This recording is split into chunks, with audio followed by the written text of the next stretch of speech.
Welcome to Graveyard Mile, where the past never stays buried, and every story has a chill waiting for you. If you love late-night mysteries, haunted places, and spine-tingling legends, you're in the right place. Hit that like button, subscribe, and ring the bell so you never miss a walk through the shadows. The first time Daniel saw her, it was just past midnight. The hallway lights in St. Agnes Children's Home flickered weakly, washing the cracked tiles in jaundiced yellow. He'd been the overnight janitor for 2 months, just long enough to stop flinching at the building's groans, but not long enough to ignore the feeling that something watched him when he swept the third-floor corridor. He'd been told the old wing was closed for renovation. No cameras, no kids, no reason to be there. But the trash can still filled up somehow, and sometimes he'd find footprints, small, bare ones, on the dusty floors. He blamed the children. They had a habit of sneaking where they shouldn't. That night, he heard soft humming. Not a child's voice, too steady, too controlled. A woman's. The sound drifted from the chapel at the end of the hall, where the statue of Saint Agnes stood with her plaster hands outstretched. He paused, one hand tightening on the mop handle. "Hello," he called. The humming stopped. The door to the chapel was ajar. Light spilled through the crack, a warm, flickering glow like candlelight, though he'd locked up hours ago. He told himself to turn around. Instead, he pushed the door open. Inside, the chapel smelled of dust and old incense. The pews were empty, but there were candles burning on the altar, dozens of them. Wax ran down in pale rivers. And there, in front of the altar, kneeling, was a woman in a black habit. He almost apologized. "Ma'am?" The chapel's closed. She didn't move. Her hands were clasped tight around a rosary. Her voice was barely audible. "Our Father, who art in heaven." He stepped closer. "Hey, you're not supposed to be in here. Are you with the sister's order?" Then she turned. The candlelight hit her face just right, and something in him turned cold. Her skin was gray, not pale gray. Her eyes were sunken, lids dark and heavy. Her mouth twitched in a slow, wrong smile.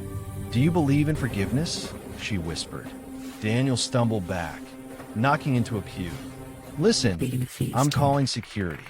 The nun rose slowly, her rosary swinging like a pendulum. "Forgiveness," she said again, "is for the living." The candles went out all at once. He didn't remember leaving the chapel. One moment he was in darkness, the next he was outside the door, chest heaving, mop on the floor beside him. He called his supervisor, mumbled something about intruders. Security searched the building. No one was found, but the candles were gone. Not blown out gone. No wax, no scent, no trace.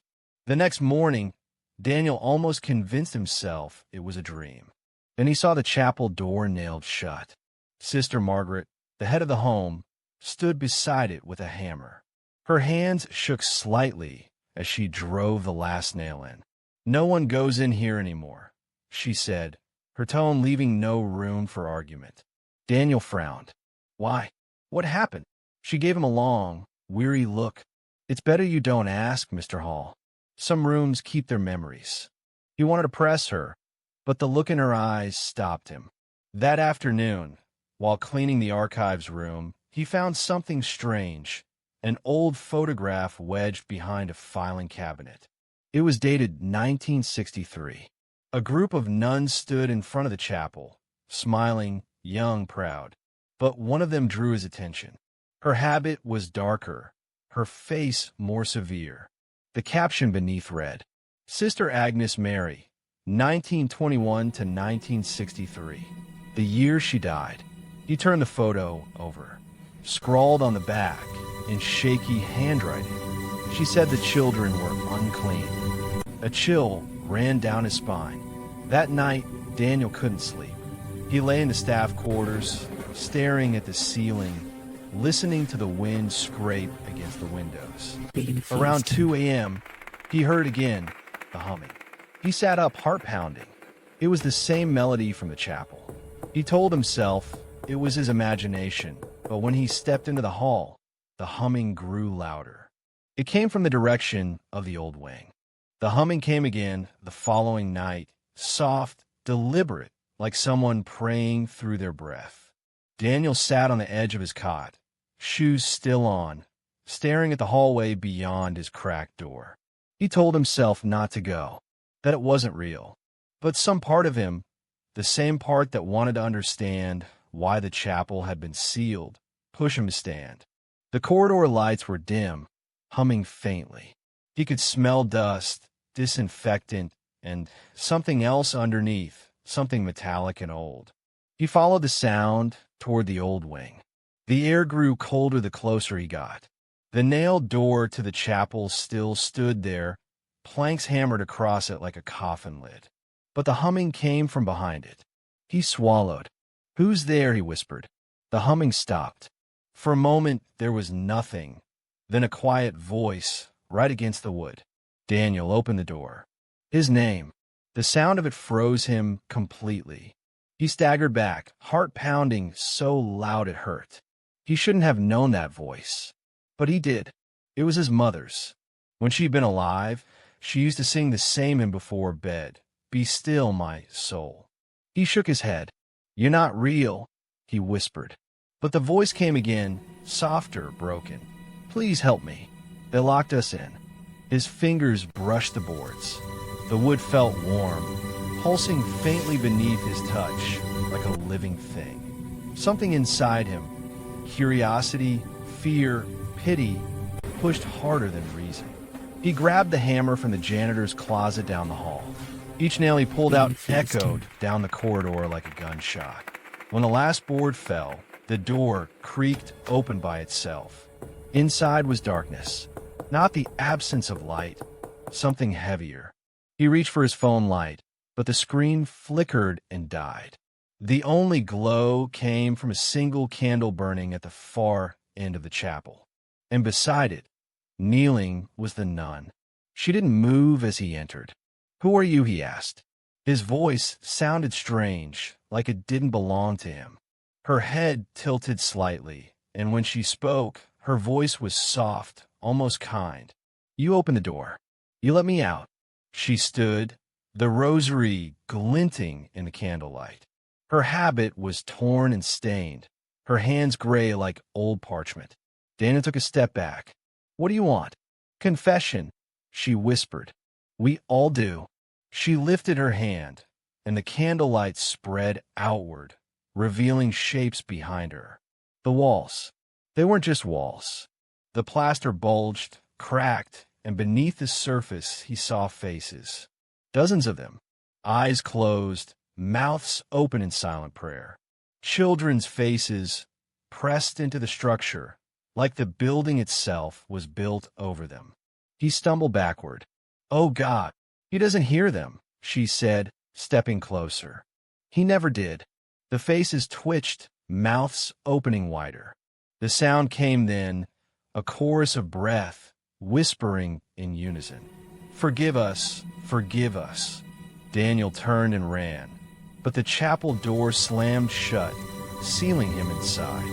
He hit it with his shoulder again and again, until the hinges groaned. Behind him, the humming grew louder. He turned, and the nun was standing right in front of him. Her face was inches away now, pale eyes shining in the dark. "Do you believe in forgiveness?" she asked again. Daniel screamed and swung the hammer. It passed through her like smoke. Then she smiled, a soft, sorrowful smile. "You shouldn't have come here alone."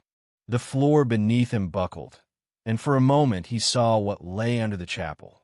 A crawl space filled with bones. Small ones. Children. He tried to move, but the floor gave way. He fell into the darkness below. They found him the next morning in the crawl space beneath the chapel. He was alive, but barely coherent, covered in dust and old plaster. When they pulled him out, he kept whispering the same words over and over. There in the walls, she's still praying. The police searched the orphanage.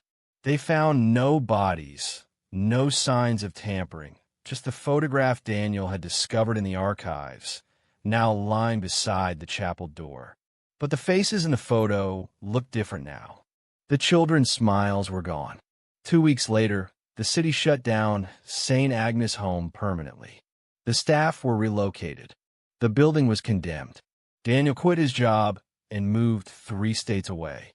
He tried not to talk about what had happened, though the humming sometimes came to him at night. He started leaving his radio on while he slept. One evening, he woke to static and realized the radio had switched itself off. Then, through the silence, came the soft sound of someone praying. A woman's voice. "Calm, steady. Our Father, who art in heaven." He sat up, breath caught in his throat. The sound was coming from inside the wall, right behind his bed. He stood slowly, pressing his hand against the plaster.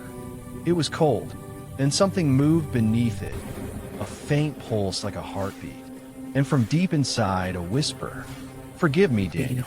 The light bulb above him flickered.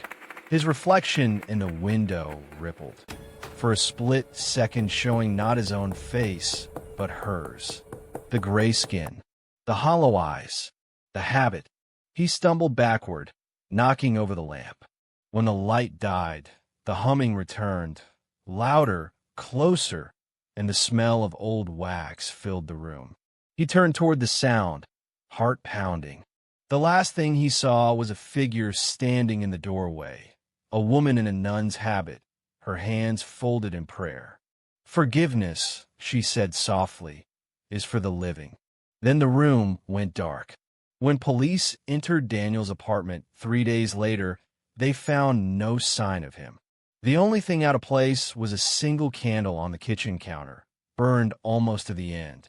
The wax had dripped into the shape of a small cross. And faintly, from somewhere within the walls, an audio recorder left running captured a quiet, female voice whispering, "Amen."